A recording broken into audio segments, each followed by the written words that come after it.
मैथिली आ भोजपुरी के सबसे नीक चैनल एपी प्रोडक्शन दरभंगा के एखनई लाल बटन दबाकर सब्सक्राइब करू और घंटी के निशान बटन के जरूर दबाओ ताकि नव नव ऑडियो आ वीडियो अहाँ सब लग तुरंत पहुँच सके।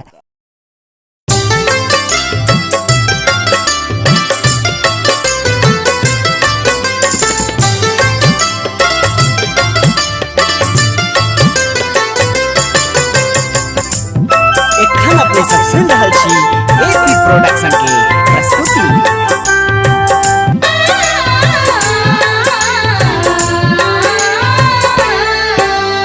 हमरा बिसर तू गेल गे मैया, हमरा बिसर तू गेल गे मैया, केलों की अपराध एक बेर दर्शन दे गे मैया, हम छी तोरे संतान।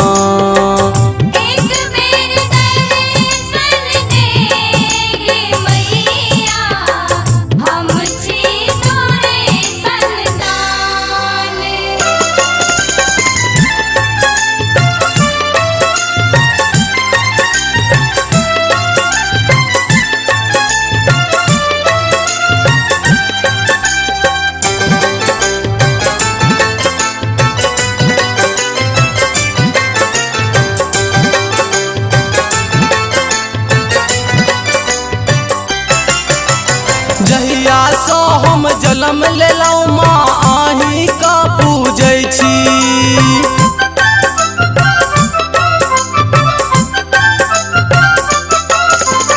जहिया सो हम जन्म लेलौं माँ आही का पूजै छी, नित रोज उठ भोर साँझ आही का नाम हम जपै छी, नित रोज उठ भोर साँझ आही का नाम हम जपै छी। आबो तू दया करके मैया,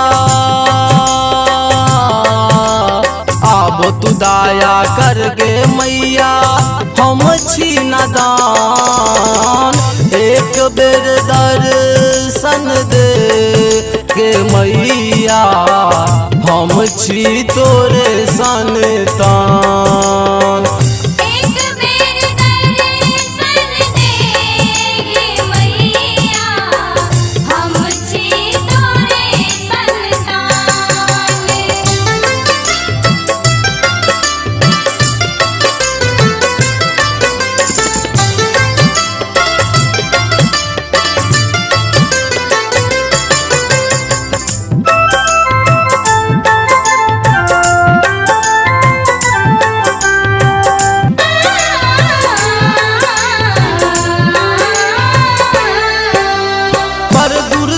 हम एलियो मैया तोरे गे दरबार,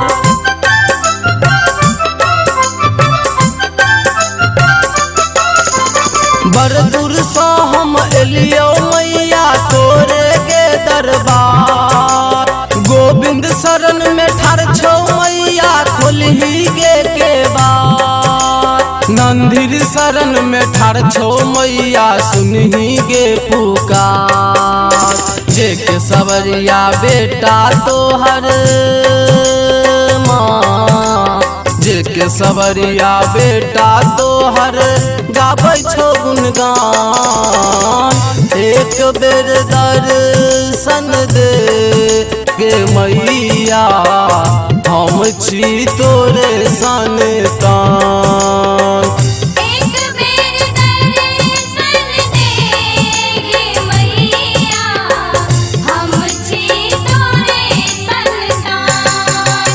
हमरा बिसर तू गेल गे मैया,